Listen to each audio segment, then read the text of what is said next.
Bismillahirrahmanirrahim. Assalamualaikum warahmatullahi wabarakatuh.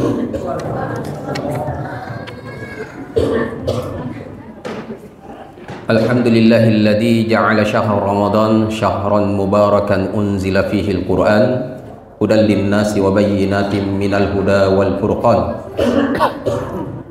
Asyhadu an la ilaha illallah wahdahu la syarika lah wa asyhadu anna Muhammadan abduhu wa rasuluhu wa la nabiyya ba'dah.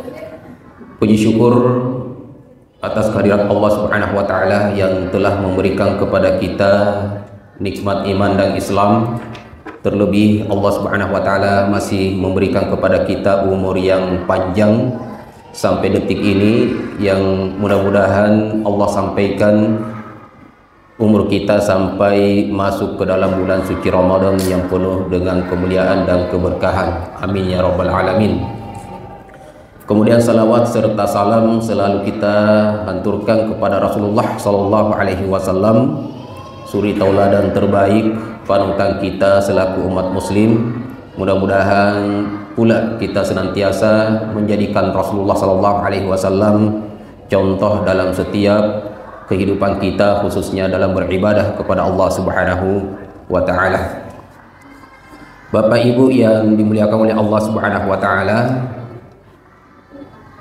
insyaallah pada malam hari ini kajian kita adalah kajian spesial Ramadan, yang insyaallah ada banyak hal yang akan kita kaji dalam 3 hari ini. Insyaallah ada banyak topik-topik yang akan kita bahas yang harus kita tuntaskan insyaallah.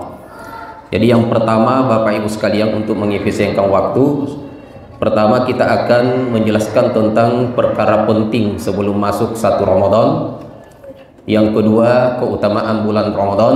Yang ketiga, keutamaan puasa Ramadan.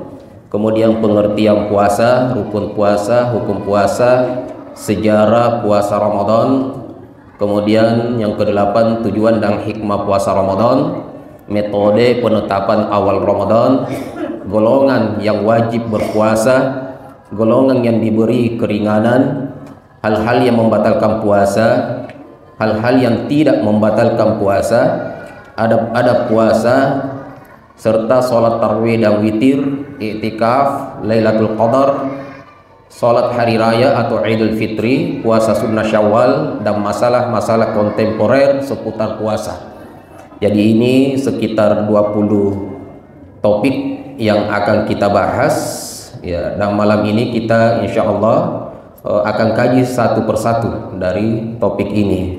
Dan walaupun kelihatannya banyak, tapi insyaallah selesai dalam 3 kali pertemuan ini.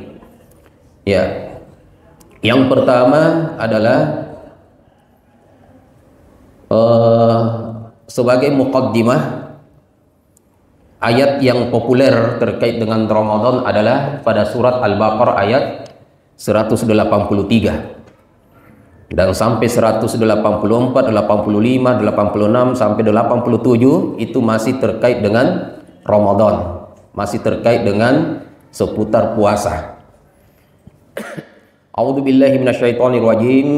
Ya ayyuhalladzina amanu kutiba alaikumusiyam kama kutiba alal ladzina min qablikum la'allakum tattaqun. Okay.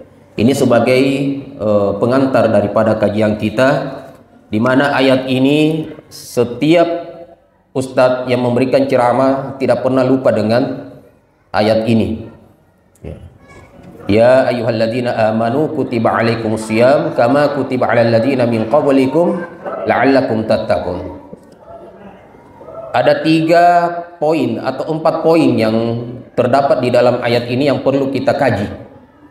Yang pertama, Allah Subhanahu wa taala berfirman, ya ayyuhalladzina amanu. Wahai orang-orang yang beriman. Wahai orang-orang yang beriman. Ya. Seorang sahabat Abdullah ibnu Mas'ud mengatakan tentang ayat ini, apabila engkau mendapatkan di dalam Al-Quran ayat yang didahului dengan ya ayyuhalladzina amanu, maka pasanglah telingamu baik-baik. karena isinya mengandung kebaikan yang harus dilakukan atau ada keburukan yang harus dihindari. Jadi Bapak Ibu sekalian, ketika di dalam Al-Quran kita temukan ayat yang dimana Allah memanggil ya ayyuhalladzina amanu, itu konsekuensinya ada dua hal. Yang pertama adalah kemungkinan isi kandungan setelahnya itu adalah ada kebaikan yang harus kita lakukan atau ada keburukan yang harus kita tinggalkan. Itu yang pertama. Dan itu ada sekitar 90 lebih atau sekitar kurang lebih 90 ayat terkait dengan seruan seperti ini. Ya ayyuhalladzina amanu. Ya ayyuhan nas, ya ayyuhan nabi, ya ayyuhar rusul. Kemudian kutiba alaikumusiyam. Diwajibkan atas kalian berpuasa. Nah, ini menunjukkan puasa di sini adalah kebaikan. Sebagaimana yang kita sebutkan tadi, ketika Allah menyeru ya ayyuhalladzina amanu, konsekuensinya setelah itu akan kemungkinan dua hal. Entah kebaikan yang harus dilakukan atau keburukan yang harus ditinggalkan. Kalau kutiba alaikumusiyam, itu kebaikan atau keburukan? Kebaikan. Tentunya ketika ada kebaikan, yang harus kita lakukan adalah melakukannya. Kutiba alaikumusiyam, hukumnya adalah wajib. Kama kutiba alal ladzina min qablikum, sebagaimana diwajibkan atas orang-orang sebelum kalian. Nah, ini juga ada faedah. Kata ulama kita, ini mengandung daripada ayat ini, kama kutiba alal ladzina min qablikum, mengandung yaitu kabar gembira kepada kita. Kenapa? Karena ternyata kewajiban puasa ini bukan kewajiban yang baru, tetapi kewajiban yang sudah pernah diwajibkan oleh Allah pada umat-umat sebelum umat Rasulullah Sallallahu Alaihi Wasallam. Ya, ini adalah kabar gembira. Kemudian makna yang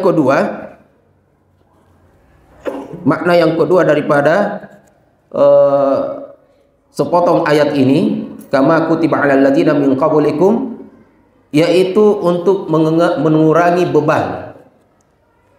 Karena puasa itu beban, Bapak Ibu sekalian. Ada beban atau tidak ada? Ada beban. Kita tidak boleh makan, tidak boleh minum, ya, tidak boleh berhubungan badan suami istri. Banyak hal-hal sebelum kita berpuasa diharamkan ketika kita berpuasa.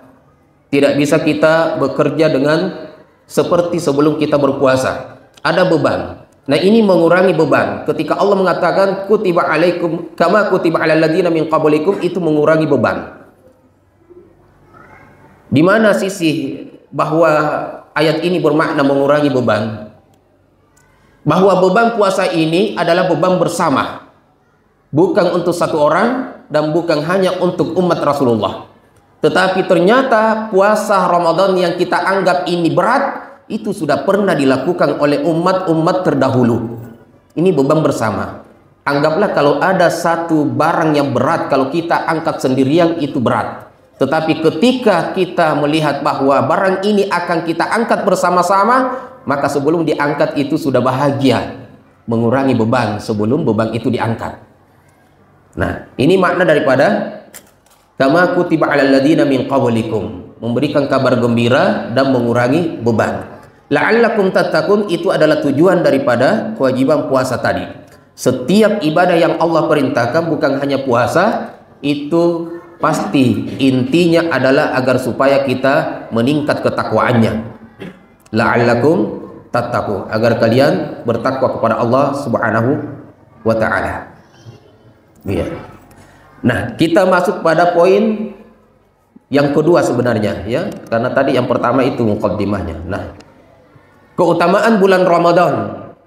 Ya, keutamaan bulan Ramadan ada 6 poin yang saya sebutkan, namun ini bukan poin yang hanya 6 ya, tapi bisa lebih dari ini. Kalau Bapak Ibu sekalian menemukan poin-poin yang lain, maka itu bisa jadi juga bagian daripada keutamaan bulan Ramadan. Yang pertama, keutamaan daripada bulan Ramadan adalah bulan diturunkannya Al-Quran. Kapan diturunkan Al-Quran? Pada bulan suci Ramadan. Iya, pada bulan suci Ramadan. Apa ayatnya? Siapa yang tahu ayatnya? Syahrul Ramadan alladzi unzila fihi al-Quran. Bulan suci Al-Quran, bulan suci Syahrul Ramadan, bulan suci Ramadan alladzi unzilah, yang diturunkan di dalamnya Al-Quran. Kemudian dalam surat Al-Qadar, inna anzalnahu fi lailatul qadar. Sesungguhnya kami menurunkannya. Nah, nya di sini adalah Quran. Sesungguhnya kami menurunkan Al-Quran pada malam Lailatul Qadar. Maka bisa kita pahami, Bapak Ibu sekalian, Al-Quran turun pada malam pada bulan suci Ramadan, tepatnya di malam Lailatul Qadar. Tepatnya di malam Lailatul Qadar. Berarti posisinya kapan? Di awal Ramadan atau di tengah Ramadan?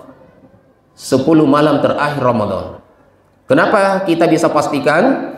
Karena Al-Quran turun tepat turunnya Lailatul Qadar. Inna anzalnahu fi lailatul qadar. Sesungguhnya kami menurunkan Al-Quran tepat pada malam turunnya Lailatul Qadar. Nah, turunnya Al-Quran yang dimaksud di sini pada bulan suci Ramadan adalah turunnya pertama kali. Ya, turunnya pertama kali dari Baitul Izzah ila sama'id dunya, Lauhil Mahfuz. Kemudian setelah itu Allah turunkan beransur-ansur. Jadi Al-Quran itu, Bapak Ibu sekalian, itu sudah full diturunkan. Sebelum beransur-ansur diturunkan kepada Rasulullah per ayat, per surat. Tapi Al-Quran itu 30 juz itu sudah ada di Lauhil Mahfuz. Turunnya itu adalah pada bulan Ramadan.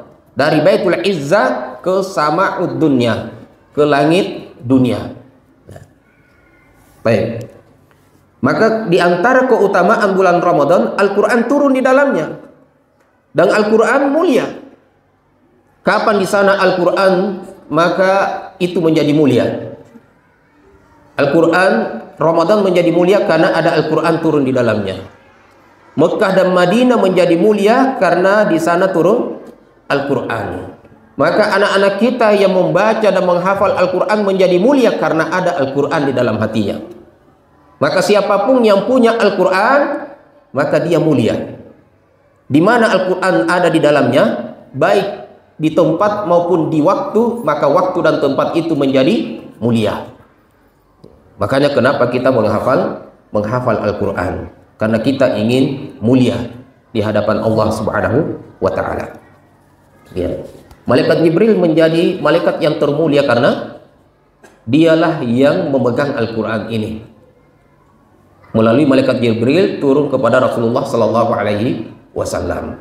Dan yang paling termulia tentu Tuhan kita Allah Subhanahu wa Ta'ala, karena Al-Quran ini adalah firman-Nya Allah Subhanahu wa Ta'ala.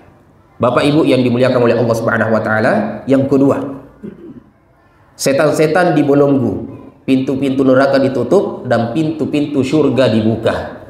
Pada bulan suci Ramadan itu pintu neraka ditutup, pintu surga dibuka, dan setan-setan itu dibelenggu. Dalam sebuah hadis Rasulullah SAW mengatakan, "Idza jaa Ramadan futihat abwabul jannah wa ghulliqat abwabun nar wa suffidat asyayatin." Apabila masuk bulan suci Ramadan, maka pintu-pintu surga itu dibuka, pintu-pintu neraka itu ditutup, dan setan-setan itu dibelenggu. Ya. Maksud daripada hadis ini, pintu-pintu surga dibuka artinya adalah pintu kebaikan itu dibuka. Olehnya itu pintu kebaikan apa saja, ketaatan apa saja, kebaikan apa saja yang Bapak Ibu lakukan, itu dilipat gandakan, dihargai oleh Allah Subhanahu wa Ta'ala dengan lipatan minimal 10 kali lipat sampai 700 kali lipat. Bahkan dalam hadis disebutkan sampai lipatan bi masyiatillah, sesuai dengan kehendak Allah. Kalau Allah mau melebihi dari 700 kali lipat, Allah lebihkan. Setiap kebaikan yang dikerjakan di bulan Ramadan, pintu-pintu surga dibuka, pintu kebaikan dibuka. Ada yang pernah bertanya, bagaimana Ustadz kalau orang meninggal di bulan suci Ramadan, apakah dijamin masuk surga? Tidak ada jaminan orang masuk surga karena meninggal di bulan Ramadan, tetapi pintu surganya terbuka. Tapi jaminan akan masuk belum tentu, tapi terbuka pintunya. Nah, pintu-pintu neraka tertutup. Artinya adalah pintu keburukan itu tertutup rapat-rapat. Setiap keburukan tentu orang berpuasa akan menjauhinya. Coba ada orang yang berpuasa, Bapak Ibu sekalian, lalu melakukan keburukan. Bagaimana puasanya? Entah batal atau rusak, mengurangi pahala puasanya. Olehnya itu di bulan suci Ramadan pintu keburukan ini ditutup rapat-rapat. Bukan berarti tidak ada lagi yang melakukan keburukan. Mungkin kita temukan banyak, tapi tidak sebanyak di luar bulan suci Ramadan. Nah, ini salah satu keistimewaan bulan suci Ramadan, orang-orang mampu meninggalkan kejahatannya. Saya pernah bertemu dengan orang peminum minuman keras, berhenti di bulan suci Ramadan, dan mereka berpuasa. Puasa, Pak. Puasa. Di luar bulan suci Ramadan minum lagi. Allahu a'lam, apakah Pak Bukana itu minuman keras? Wallahu a'lam. Tapi mereka puasa. Ya. Kan biasa orang yang suka merokok, Pak Bukana rokok. Ya, khawatir orang minum keras. Mudah-mudahan tidak. Tapi saya pernah bertemu orang berpuasa dan dia adalah peminum balok di bulan suci Ramadan. Kita yakin orang peminum pasti meninggalkan minumannya karena dia dalam keadaan berpuasa. Pintu keburukan tertutup. Kalau orang baik meninggalkan keburukan wajar. Tapi kita akan temukan Bapak Ibu sekalian, orang jahat di bulan suci Ramadan meninggalkan kejahatannya. Dan di antara kita ada amalan-amalan keburukan yang dianggap remeh, yang dianggap biasa-biasa. Berbohong, sifat sombong, suka memamerkan barang kita, ghibah. Mungkin hal-hal yang di luar bulan suci Ramadan biasa kita kerjakan, tapi di dalam bulan suci Ramadan itu banyak yang meninggalkannya. Karena mereka tahu bahwa ini akan mengurangi pahala puasa saya.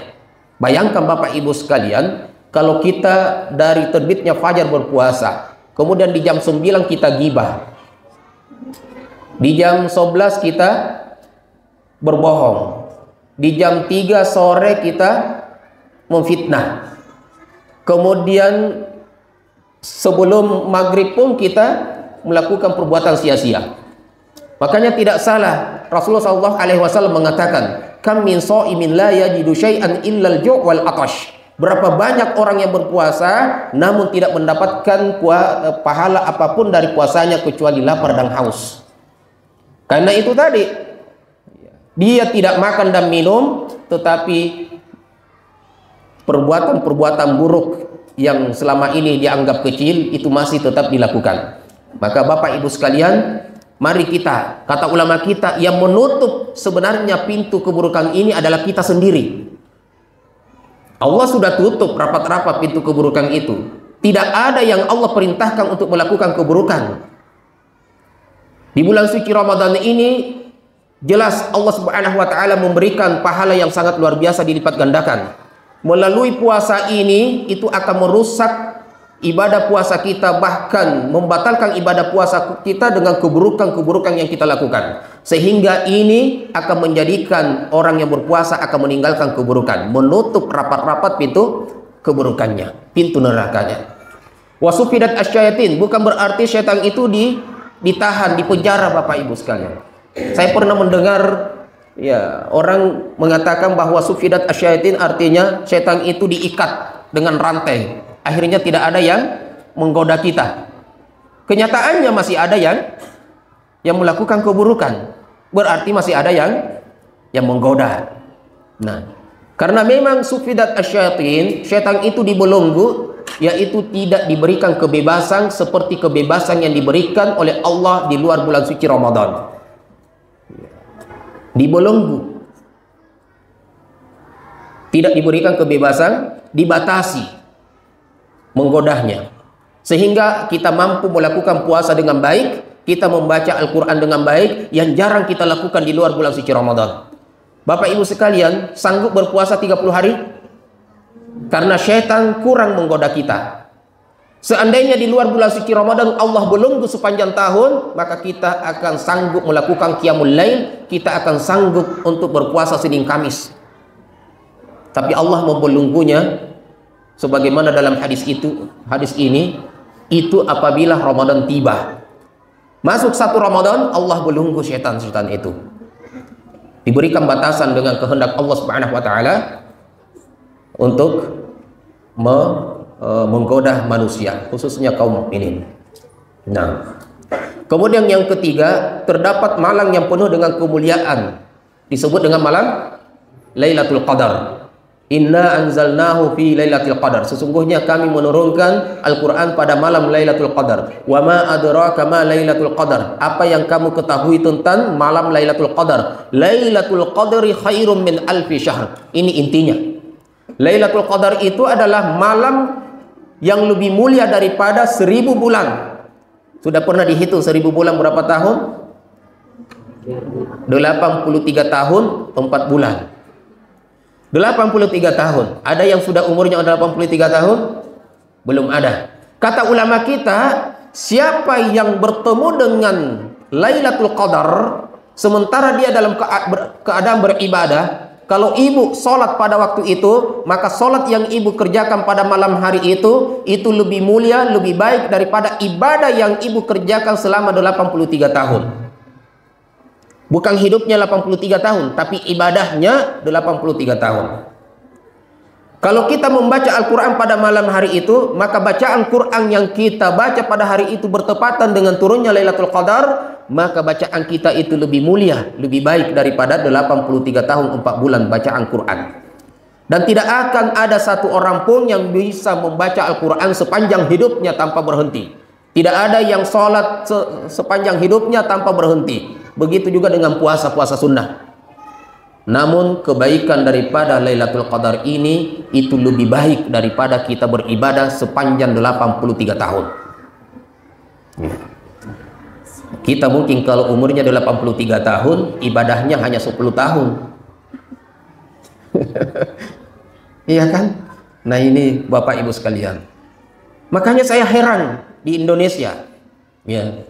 Walaupun saya cuma 6 tahun di Timur Tengah, tapi saya rasakan di sana Bapak Ibu sekalian, itu penuh masjid-masjid dipakai iktikaf. Bukan apa, kalau kita beriktikaf Bapak Ibu sekalian, kita tinggalkan hal-hal urusan-urusan kita, minimal urusan di rumah, urusan kantor kita. Kita fokus untuk sholat di malam hari, kemudian kita membaca Al-Quran, berdoa. Tidak ada yang melakukan hal-hal yang aneh-aneh di dalam masjid pasti. Maka kenapa kita dianjurkan dan disunahkan untuk beriktikaf, untuk menunggu turunnya Lailatul Qadar, supaya betul-betul turunnya Lailatul Qadar kita dalam keadaan beribadah.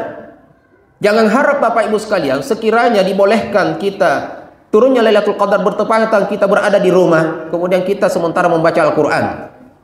Kebanyakan orang ketika di rumahnya dia dalam keadaan tidur. Tapi kalau di masjid Bapak Ibu sekalian, kita tertidur lihat saudara kita sholat, maka kita akan terbangun.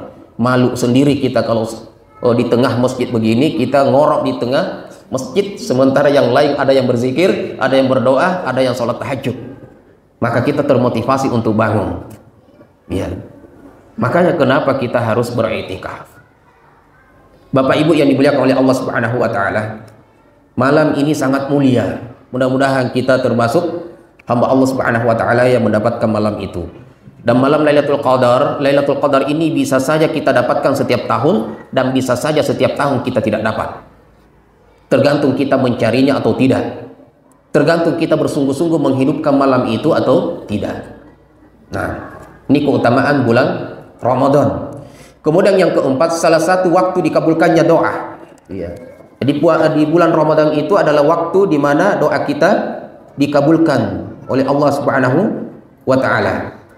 Rasulullah sallallahu alaihi wasallam bersabda, "Inna lillahi utaqa fi kulli lailah, fi kulli yaumin wa lailah, li kulli 'abdin minhum da'watu mustajabah." Pada bulan suci Ramadan ini sesungguhnya Allah Subhanahu wa taala memiliki orang-orang yang akan dibebaskan dari neraka. Ya. Pertama, dibebaskan dari neraka. Allah memiliki orang-orang yang akan dibebaskan dari api neraka di bulan Ramadan ini. Likulli 'abdin minhum da'watu mustajabah. Dan setiap hamba di antara mereka doa-doanya terkabulkan. Maka di bulan Ramadan ini Bapak Ibu sekalian berdoa saja apa yang baik-baik untuk kita. Urusan dunia kita maupun urusan akhirat kita. Pekerjaan kita ya, untuk yang baik-baik. Kemudian bulan yang penuh dengan ampunan. Ya, bulan yang penuh dengan ampunan. Man shoma Ramadan imanan wa ihtisaban ghufira lahu ma taqaddama min dzambi. Ada 3 hadisnya. Man qoma, ada man shoma, ada man qoma. Man qoma Ramadan imanan wa ihtisaban ghufira lahu ma taqaddama min dzambi. Man qama lailatal qadri imanan wa ihtisaban ghufira lahu ma taqaddama min dzambi. Siapa yang berpuasa Ramadan di siang harinya dengan penuh keimanan dan hanya mencari ridha Allah Subhanahu wa taala, maka akan diampuni dosa-dosanya yang lalu. Yang kedua, siapa yang melakukan salat di malam harinya, yaitu salat tarawih, qiyamul lail, dengan penuh keimanan dan mencari ridha Allah Subhanahu wa taala, maka akan diampuni dosa-dosanya yang lalu. Man qama lailatul qadar, siapa yang salat di malam turunnya Lailatul Qadar dengan penuh keimanan dan mencari ridha Allah Subhanahu wa taala, maka Allah akan ampuni dosa-dosanya yang lalu. Jadi sudah berapa kali diampuni? Bapak Ibu sekalian, kalau di bulan Ramadan ini kita lalaikan, maka bagaimana dengan ibadah-ibadah kita di luar bulan Ramadan? Kalau sekiranya Allah jadikan bulan ini betul-betul bulan yang istimewa, yang dimana kita bisa panen kebaikan di dalamnya, masih lalai, maka saya yakin Bapak Ibu sekalian, 11 bulan di luar Ramadan kita yang paling lalai. Kemudian pelebur dosa, ya, pelebur dosa. Rasulullah SAW bersabda, as-salawatul khams wal jum'ah ilal jum'ati wa ramadan ila ramadan mukaffiratun bainahunna idza ijtanabal kaba'ir. Kata Nabi SAW, antara salat-salat 5 waktu, maghrib ke isya, isya ke subuh, subuh ke zuhur, zuhur ke asar, asar ke maghrib, maghrib ke isya, itu antara salat-salat itu pelebur dosa. Ya, pelebur dosa. Antara Jumat ke Jumat, Jumat yang lalu dengan Jumat kemarin, itu meleburkan dosa. Antara Ramadan yang lalu dengan Ramadan sekarang, itu meleburkan dosa. Idza ijtanabal kaba'ir, kalau dosa-dosa besar ditinggalkan. Artinya kalau dia melakukan dosa besar berarti tidak. Baik. Kemudian keutamaan puasa. Keutamaan puasa berbeda dengan keutamaan Ramadan. Ya. Yang pertama adalah termasuk rukun Islam. Puasa adalah rukun Islam. Puasa ini menjadi utama karena dia adalah rukun Islam. Itu yang pertama. Sebagaimana hadis Jibril, malaikat Jibril pernah bertanya kepada Rasulullah di majelisnya Umar bin Khattab bersama Nabi SAW dengan para sahabat yang lain. Lalu datang malaikat Jibril yang menyamar sebagai seorang laki-laki yang tampan, yang bersih, berpakaian putih. Lalu datang kepada Nabi, tak seorang pun yang mengenal malaikat Jibril pada waktu itu. Intinya dia adalah malaikat Jibril. Bertanya kepada Rasulullah SAW yang pada waktu itu ketika bertanya belum ada sahabat yang mengenal kalau dia adalah malaikat. Bertanya kepada Rasulullah diantaranya adalah fa'akhbirni anil Islam, sampaikan kepadaku apa itu Islam. Maka Rasulullah SAW menjawab, al-Islam an tashhada an la ilaha illallah wa anna Muhammadan Rasulullah wa tuqimas salata wa tasuma Ramadan wa tahujjal baita in istata'ta ilaihi sabila. Kata Nabi SAW, Islam itu adalah engkau bersyahadat bahwa tiada Tuhan yang berhak disembah selain Allah Subhanahu wa taala dan Muhammad adalah utusan dan rasulnya, hamba dan rasulnya. Yang kedua adalah Anda mendirikan salat, mengeluarkan zakat, berpuasa pada bulan suci Ramadan, naik haji kalau Anda mampu. Nah, ini adalah rukun Islam. Keistimewaan puasa karena dia adalah bagian daripada rukun Islam. Yang kedua adalah menghapus dosa yang lalu. Sebagaimana hadis yang kita sudah sebutkan tadi, man shoma Ramadan imanan wa ihtisaban ghufira lahu ma taqaddama min dzambi. Barang siapa yang berpuasa karena Allah, mencari ridhonya, mengharapkan pahala hanya dari Allah, bukan karena ingin dipuji, bukan karena dipaksa, tetapi karena dorongan keimanan dan hanya mengharap ridha Allah, maka akan diampuni dosa-dosanya yang lalu. Kemudian yang ketiga adalah menjadi sebab masuk surga. Sebagaimana Rasulullah SAW pernah seorang Arab Badui datang kepada Nabi bertanya, ya Rasulullah dullani ala amalin iza amiltuhu dakhaltul jannah. Ya Rasulullah, sampaikanlah kepadaku suatu amalan yang apabila saya kerjakan saya masuk surga. Maka kata Nabi sallallahu alaihi wasallam, "Anta'budallaha wa la tusyrika bihi syai'an wa tuqimas sholatal maktubah wa tuaddi zakatal mafruḍah wa tasuma Ramadan." Kata Nabi sallallahu alaihi wasallam, kalau Anda mau masuk surga, maka sembahlah Allah Subhanahu wa taala satu-satunya, jangan sekali-kali menduakannya. Artinya jangan melakukan kesyirikan, Pak. Ya. Jangan melakukan kesyirikan di luar sana. Kemudian mendirikan salat dan mengeluarkan zakat, berpuasa pada bulan suci Ramadan. Ini adalah kunci masuk surga. Artinya kalau ada orang mengaku muslim sama sekali tidak pernah puasa, maka terancam masuk surga.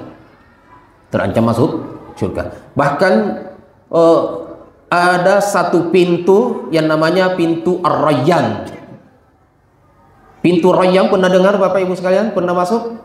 Oh, belum. Nanti masuk semua insya Allah. Amin ya rabbal alamin. Pintu Ar-Rayyan itu adalah pintu khusus ahlus syam. Bukan sekedar puasa karena ikut-ikutan, tetapi ahlus syam, orang yang gemar berpuasa. Ada satu pintu nanti di dalam surga itu, pintu masuk surga namanya pintu Ar-Rayyan, yang hanya masuk oleh para ahlu puasa, pakarnya puasa. Dan akan dimasuki oleh mereka saja, tidak boleh masuk yang lain. Dan ketika mereka habis, sudah masuk semua ke dalam surga, ditutup rapat-rapat itu pintu Rayyan. Nggak boleh lagi orang masuk. Ya. Jadi nggak boleh manjat. Yang keempat, doanya terkabulkan. Ya.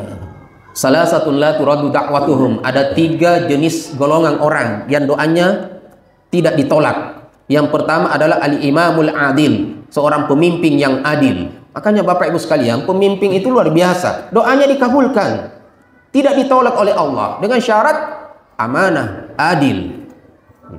Itu yang pertama. Yang kedua, doa dakwatul mazlum, doa orang yang dizolimi. Doa orang yang dizolimi itu dikabulkan. Makanya jangan menzolimi orang, karena khawatir kita dapat kena imbasnya. Karena orang dizolimi kalau sakit hati Bapak Ibu sekalian, kemudian dia angkat tangannya dan berdoa, dakwatul mazlum. Sampai ulama kita mengatakan, sezolim-zolimnya, sejahat-jahatnya orang, pada saat dia yang dizolimi lalu dia berdoa, terkabulkan doanya. Jangankan orang baik, seburuk-buruk orang, ada juga saatnya dia yang dizolimi, ya kan? Orang buruk, ya, selama waktu itu dia tidak melakukan keburukan, kemudian dia yang dizolimi. Kalau dia melakukan keburukan kemudian dibalas keburukan, kan beda ya. Artinya dia tidak melakukan keburukan. Dia memang orang buruk, tapi kan orang tidak 24 jam juga buruk, tidak sepanjang umurnya juga buruk. Pada saat dia yang dizolimi, kemudian dia mengangkat tangannya dan berdoa kepada Allah, doanya juga mustajab. Doanya juga dizolimi, dikabulkan. Apalagi orang yang tidak pernah zalim. Ya. Kemudian yang ketiga adalah as-shaimu hatta yuftira. Orang yang berpuasa sampai dia berbuka. Dari sejak terbitnya fajar sampai terbenamnya matahari, doa kita Bapak Ibu sekalian itu dikabulkan. Jangan ragu. Jangan ragu. Berdoa saja. Kemudian pahala yang berlipat ganda, pahalanya dilipat gandakan oleh Allah Subhanahu wa taala. Dalam sebuah hadis Rasulullah sallallahu alaihi wasallam bersabda dalam hadis qudsi, kullu amal ibni adam yudha'afu al-hasanatu asyru amsalha ila 700 dhifin. Qala Allah azza wa jalla illa shaum fa innahu li wa ana ajzi bihi. Rawahu Muslim. Kata Nabi sallallahu alaihi wasallam, setiap anak cucu Adam, setiap manusia muslim itu di bulan suci Ramadan, amal ibadahnya, kebaikan-kebaikannya dilipat gandakan 10 kali lipat. Itu minimal. Sampai 700 kali lipat. Sampai 700 kali lipat. Illa shaum, kecuali puasa, kata Allah Subhanahu wa taala. Fa innahu li wa ana ajzi bihi. Karena sesungguhnya puasa itu adalah untukku, bukan untuknya. Untukku, maka saya yang langsung membalasnya. Maka kata ulama kita, ketika Allah yang langsung akan membalasnya, bukan dengan hitung-hitungan 10 kali lipat sampai 700 kali lipat, menunjukkan bahwa lebih daripada 700 kali lipat. Kalau ada orang begini Bapak Ibu sekalian, datang Pak Bupati mau memberikan utusan misalnya ke masjid ini sumbangan, maka ditentukan sumbangannya itu sudah pasti misalnya 10 juta. Tapi kalau Pak Bupati yang langsung datang ke sini itu biasanya di atasnya 10 juta. Jadi berbeda angkanya hanya utusan dengan langsung dirinya. Iya. Dan itu suatu kemuliaan. Yang membalas langsung puasa ini adalah Allah Subhanahu wa ta'ala. Pahala yang berlipat ganda. Jadi setiap amal ibadah kita Bapak Ibu sekalian, karena kan orang berpuasa bukan hanya puasa yang dilakukan, baca Al-Qur'annya, bersedekah, qiyamul lailnya itu sampai 700 kali lipat. Tapi puasa Allah yang akan memberikan balasannya. Nah, kemudian yang keenam adalah menjadi syafaat. Nanti pada hari kiamat, ya, Al-Quran dengan puasa ini bersama-sama akan datang memberikan syafaat. Dalam hadis disebutkan as-siyamu wal Quran yashfa'ani yaumal qiyamah. Puasa dan Al-Quran nanti pada hari kiamat akan memberikan syafaat. Syafaat itu artinya pertolongan. Mengatakan di siang hari membaca saya, di malam hari membaca saya, di siang hari menahan lapar dan haus karena saya, karena Allah Subhanahu wa ta'ala. Kemudian yang ketujuh adalah sebagai perisai. Perisai itu artinya tamen. Tamen dari siksa neraka, pelindung dari siksa neraka. Dalam sebuah hadis disebutkan innamas siyamu junnah yastajinnu bihal abdu minan nar. Sesungguhnya puasa itu adalah junnah, perisai, yang dimana seorang hamba akan berlindung dari puasa itu. Nanti pada hari kiamat puasa ini akan memberikan perlindungan dan perisai. Puasa ini adalah sebuah perisai. Perisai waktu dia berpuasa dan perisai nanti hari kiamat. Perisai di hari kiamat adalah menjadi tamen. Menjadi tamen dari api neraka. Pelindung untuk tidak masuk neraka. Sedangkan perisai di dunia adalah menjadi tamen untuk melakukan maksiat. Kalau orang sholat masih renggang melakukan maksiat, karena sholat hanya 10 menit, setelah sholat bisa saja orang melakukan maksiat. Tapi puasa Bapak Ibu sekalian, dari terbit fajar sampai terbenamnya matahari itu luar biasa banyaknya. Tidak ada waktu untuk melakukan keburukan, karena keburukan itu akan merusak puasanya, minimal akan mengurangi pahala puasanya. Di malam hari kita sholat tarawih, kemudian di tengah malam kita sudah capek, sisa tidur menunggu sahur. Tidak ada waktu untuk melakukan keburukan. Puasa ini adalah tamen. Tamen untuk melakukan keburukan. Yang kedelapan adalah puasa ini menggabungkan 3 jenis sabar. Kata ulama kita sabar ada 3. Sabar melakukan ketaatan, sabar menghindari maksiat, dan sabar di atas takdir Allah Subhanahu wa ta'ala. Dan puasa ini kita telah melakukan 3 bentuk kesabaran ini. Kita bersabar melakukan ketaatan, sholat, puasa, dan ibadah-ibadah yang lainnya. Yang kedua, sabar meninggalkan maksiat. Seperti yang saya katakan tadi, ada yang suka minum khamar, dia sabar meninggalkan untuk berhenti dulu untuk minum khamar. Ada orang yang suka dengan gemar melakukan dosa-dosa yang lain, dia tinggalkan ketika dia dalam keadaan berpuasa. Seburuk-buruk orang ketika dia berpuasa, dia akan meninggalkan keburukan itu. Nah, yang ketiga adalah sabar terhadap takdir. Karena takdir kita ketika berpuasa harus lapar dan haus, dan itu adalah sebuah takdir daripada konsekuensi puasa. Bapak Ibu sekalian, tadi sudah bel saya dengar sampai jam 8 atau lanjut ya? Sampai jam berapa? Nah, sudah nih. Saya sembaran nih. Sampai jam 10 juga materiku nggak habis ini. Iya, disambung besok. Jadi besok insya Allah kita baru masuk pengertian puasa. Ya, tapi Bapak Ibu sekalian, mungkin kalau ada sisi tanya jawab, maka saya persilakan kepada protokol. Barakallahu fikum. Ya, Bapak Ibu sekalian, alhamdulillah kita sudah tadi membahas mengenai keutamaan bulan Ramadan dan keutamaan bulan puasa. Silakan Bapak Ibu jika ada yang ingin ditanyakan. Kalau tidak ada saya yang bertanya. Silakan Bapak Ibu sekalian, ada yang mau bertanya? Ya. Foto. Bisa juga yang mau menulis, bisa ditulis pertanyaannya. Disiapkan pertanyaannya untuk besok juga boleh. Ya, bisa.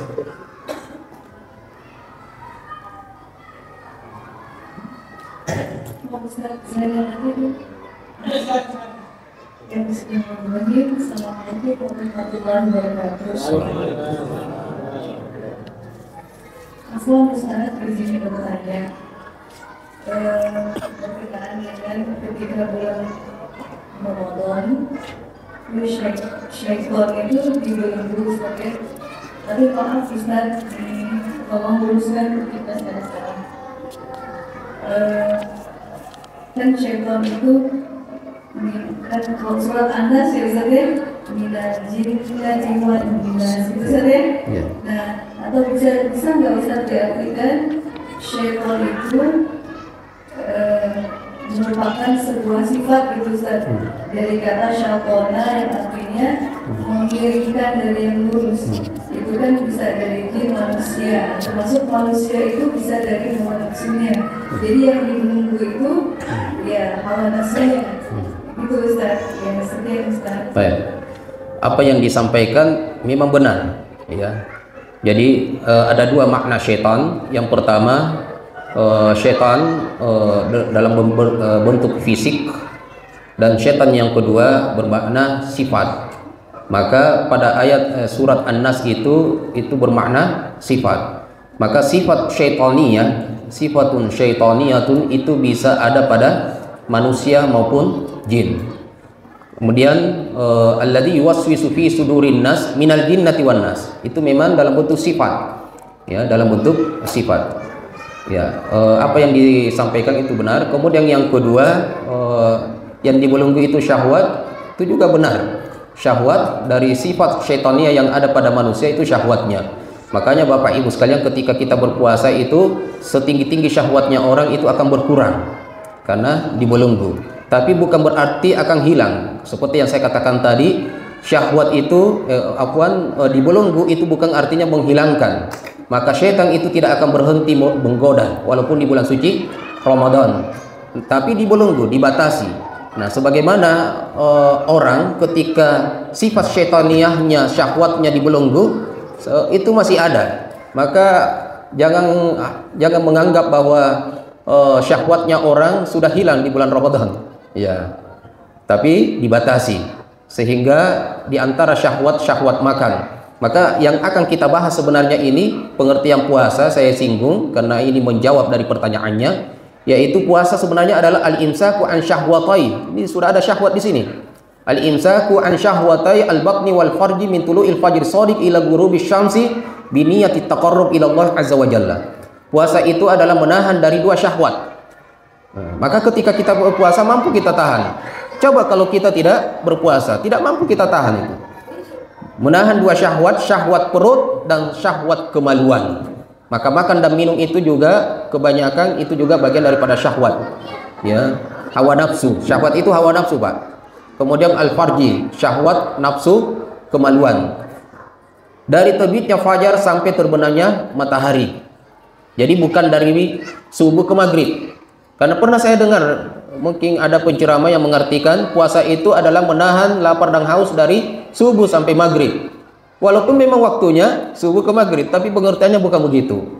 Ya, karena kalau dari subuh ke maghrib itu sudah masuk bukan lagi ini subuh berarti waktu sholat subuh. Nah, itu bukan lagi waktu makan. Ya. Kemudian sampai maghrib, bagaimana kalau terlambat maghribnya? Terlambat juga makannya. Maka bukan subuh sampai maghrib, tapi dari terbitnya fajar sampai terbenam matahari, dengan niat mendekatkan diri kepada Allah Subhanahu wa taala. Nah, barakallahu fiik. Ya, cukup jelasnya. Ya. Saya sedikit bertanya mungkin. Ada, kalau memang yang paling dikenal di kita adalah dalil tentang diwajibkannya puasa adalah apa? ya ayyuhalladzina amanu kutiba alaikumusiyam dan seterusnya. Saya pernah mendengar satu pendapat seperti itu, bahwa sebenarnya Al-Baqarah 183 itu di situ sebenarnya yang disinggung adalah puasa Asyura. Karena kama kutiba alal ladzina min qablikum, sebagaimana diwajibkan atas kaum yang sebelumnya. Nanti pada membahas di puasa Ramadan, nanti di ayat 185. Syahrul Ramadan alladzi unzila fihi al-Qur'an hudan lin-nasi wa bayyinatin minal huda wal furqan faman syahida minkum asy-syahra falyasum. Tapi saya pernah baca di tafsir Ibnu Katsir tidak terang, Ustaz. Mungkin ada bacaan tentang. Baik. Allah a'lam, bisa benar ya. Karena memang di ayat ya ayyuhalladzina amanu kutiba alaikumusiyam itu juga tidak disebutkan jenis puasanya. Ya. Ini bisa bermakna umum, tetapi itu kenapa bisa dibawa kepada puasa Ramadan? Karena yang diwajibkan hanya puasa Ramadan. Namun benar pertama kali puasa itu akan disebutkan sebenarnya sejarah diwajibkannya puasa Ramadan. Tadi ada ya di slide sejarah diwajibkannya puasa Ramadan itu pertama kali adalah puasa Asyura. Puasa Asyura. Ya, puasa Asyura. Kemudian setelah itu puasa Ramadan, tetapi belum diwajibkan 100%. Bagi yang mampu berpuasa silahkan, yang tidak mampu boleh membayar fidyah. Walaupun Bapak Ibu sehat seperti ini, tapi mau membayar fidyah saja, tidak berpuasa juga boleh di awal. Kemudian yang ketiga baru harus berpuasa, tidak membayar fidyah kecuali orang yang tua yang tidak mampu berpuasa atau orang sakit yang tidak lagi diharapkan kesembuhannya. Jadi itu boleh saja bermakna seperti itu, namun makna daripada siam di sini juga bersifat umum, sehingga kalau ada yang mengartikan puasa Ramadan juga tidak salah, karena memang puasa yang diwajibkan oleh Allah Subhanahu wa taala adalah puasa Ramadan yang benar-benar sampai sampai terputusnya wahyu yang terakhir. Ya. Kemudian dan itu seiring dengan ayat-ayat berikutnya, ayyaman ma'dudat faman kana minkum maridan. Nah, itu puasa Asyura itu tidak dijelaskan seperti itu. Ayyaman ma'dudat itu ada yang mengartikan jumlahnya yang dihitung artinya adalah sebulan penuh. Sedangkan puasa Asyura itu tidak sampai sebulan.